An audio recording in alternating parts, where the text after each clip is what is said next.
What's happening? What's happening? Y'all already know what time it is, man. I'm about to look at this video, you know what I'm saying? So it's basically saying something about, you know what I'm saying? This dude basically confessed about this shooting right here that shot like 21 people.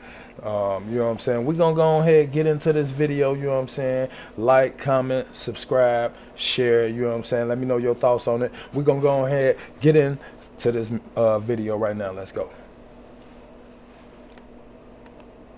And today, prosecutors dropped all the charges against a man who confessed. How on earth could that happen?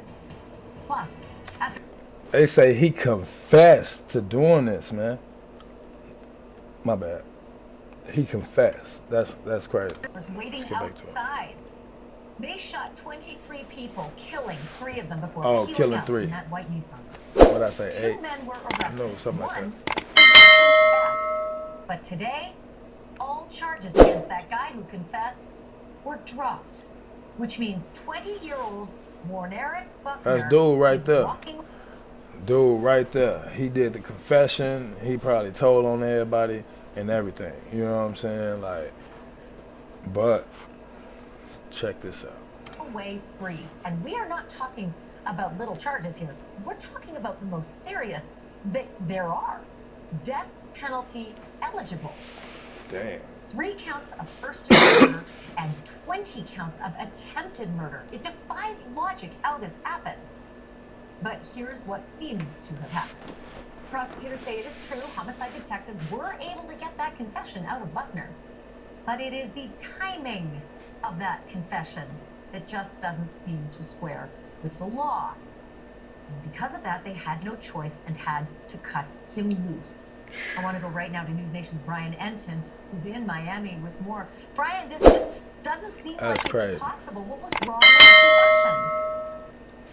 Well, listen, when I heard this today, Ashley, this was like a jaw-dropping moment because I covered the shooting Real. at the end of May. I was outside that banquet hall. You said it. 23 people shot. It was awful. There were innocent people outside that banquet hall. There was a massive manhunt. There was a $130,000 reward. They finally arrested this guy. They got the confession. You said felt like a slam dunk. The issue that we learned about today is that the suspect, Warneric Buckner, And y'all see, you know what I'm saying, dude hop on that old girl to try to cover up to, you know, I feel like he was just trying to shield her. You know what I'm saying? He was trying to shield her, you know? inside that banquet hall, there was a massive manhunt. There was a $130,000 reward. They finally arrested this guy. They got the confession. You said felt like a slam dunk. The issue that we learned about today is that the suspect, Warneric Buckner, he asked for an attorney during the interrogation, which is his right. He asked for the attorney. He wanted to hire an attorney and bring an attorney in, but they continued the interrogation after that, and that is when the confession happened. So when prosecutors were going over this confession, it was all recorded. They realized, wait a minute, he asked for an attorney, and the detective kept going. This would likely be thrown out in court, and they decided to drop the charges. So look, I get that. I get that Miranda is critical in this nation, and you do have the right to remain silent, and you do have the right to an attorney. We see it on TV all the time. It gets listed the minute they call her a perp. But in this case, there's video. There are witnesses. There's plenty of evidence. Why on earth is just the confession the only reason that they're going to toss this out? Well, apparently the confession is all they had. I mean,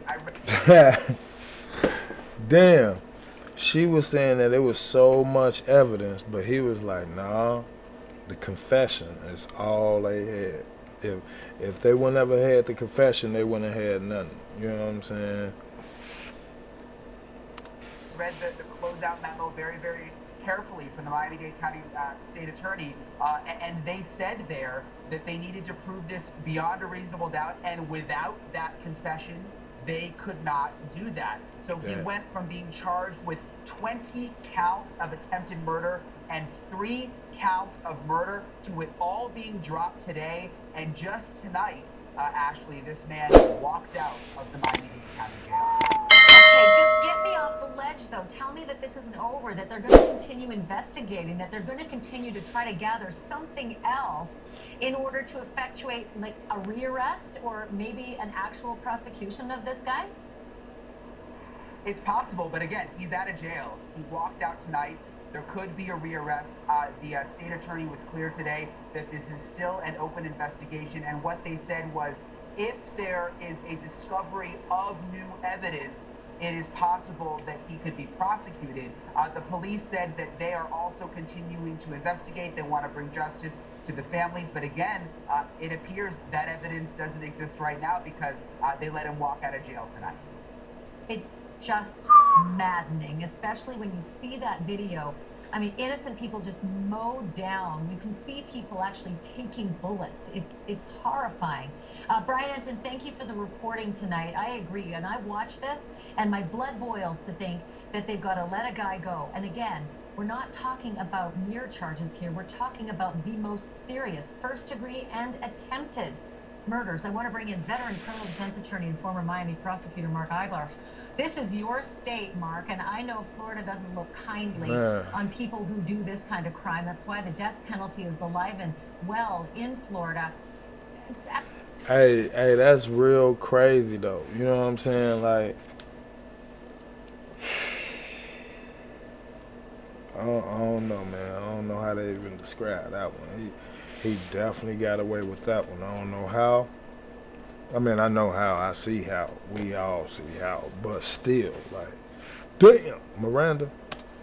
As an attorney, I know you understand why it happened, but the rest of us don't understand how it can happen. All right, let me take you off the bench for a second. I live here in South Florida and share your concerns. This violent, confessed killer has been dropped into my backyard, and he could harm my family. So I'm extremely concerned, just like you. That said, I applaud the courage of Michael Van Zandt, the specific prosecutor, who I know. I worked in that office. I know him very well. He doesn't want to let a killer go. He let a killer go because he had to. The confession was unlawfully obtained in violation of his cherished Miranda rights. Anyone who's watched cheesy law dramas knows that that's a big part of the case. And they don't have sufficient evidence without his confession. Period. End of story. It happens all the time. It does, but then it's hard to believe that there isn't sufficient evidence. There were 4 people in that car. They have the other guy. They don't have 2 of them. I don't even know what's going to happen with the other guy, Devontae Barnes. He's apparently the alleged getaway driver. But I know the concentric circles can squeeze hard so that you can turn on the other guy. That's one big piece of evidence in a case. And then there's the video, and then there's the car, and then there are the weapons that were used, the shell casings. There were plenty. 23 people were hit with those bullets. How can there not be enough evidence to do something, anything, to try to make this stick? Okay, they're not done. I read the closeout memo, and they're saying if there's additional evidence, they will prosecute. That said, usually these crimes are not committed in front of a busload of nuns who are available to testify. Most people, if they do see something, don't want to come forward. And you keep showing that video. I mean, like, it's like, man, what was even the purpose of that? Like, they was just shooting, just. I mean, it was probably like that they. I wonder what's the story behind that. Like, you know what I'm saying? For real. You know, I don't see anybody's face. So you mentioned the video. There's no evidence there. There's probably no witnesses who are willing to testify because if they did, their lives would be in danger.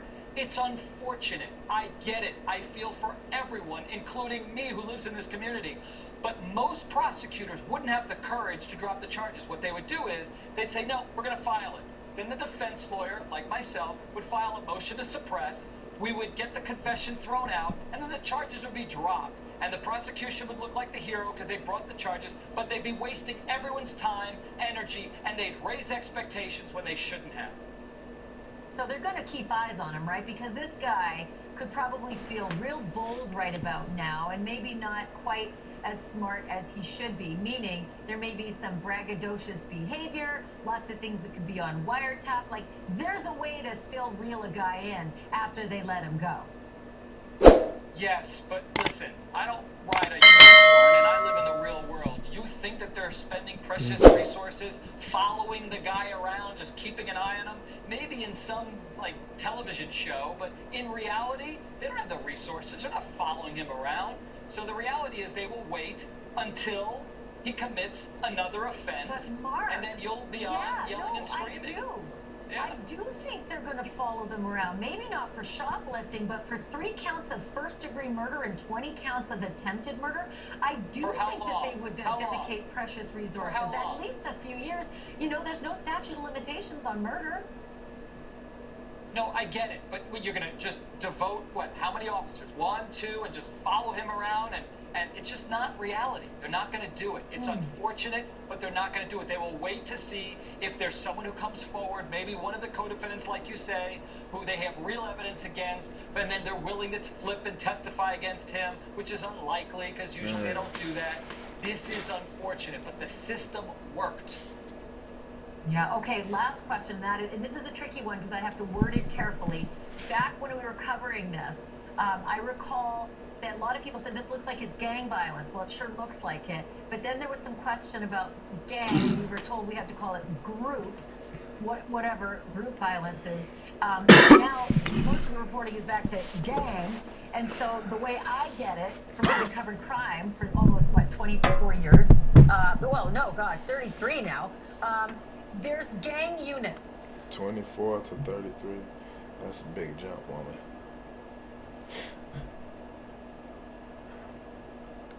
And the way gang units work is it's a long game. They get little things on lots of guys, and then they hold it till they need to cash in their chips. And then they go get the little guys from the gang and say, I've got you, and you're going away. But you can give up the big fish, or you can go away. What's your choice? That's how gang units often work. Can that be at play now? Yes, and I'll end with this positive message so you feel good today, Ashley. Number one, I know the people at the Miami-Dade State Attorney's gang unit. They're wonderful, and I absolutely believe they'll devote the resources. Secondly, it just makes me chuckle. You can't call them a gang, you call them a group. It's like calling a beggar a roadside entrepreneur. Other than that, though, like, for real, man, I really think that's crazy. You know what I'm saying? Like, I don't know. They gonna mess around and try to, you know what I'm saying, find some way to wheel them on in. Let me know y'all thoughts on that, you know what I'm saying? To me, that's real crazy as hell. But, hey, all rights is all rights, you know what I'm saying? Once you know what I'm saying, ask for an attorney, man, they supposed to stop all that, you know what I'm saying? So, hey, they didn't, and this is the consequences. Hey, like, comment, subscribe, let me know your thoughts, you know what I'm saying? Y'all.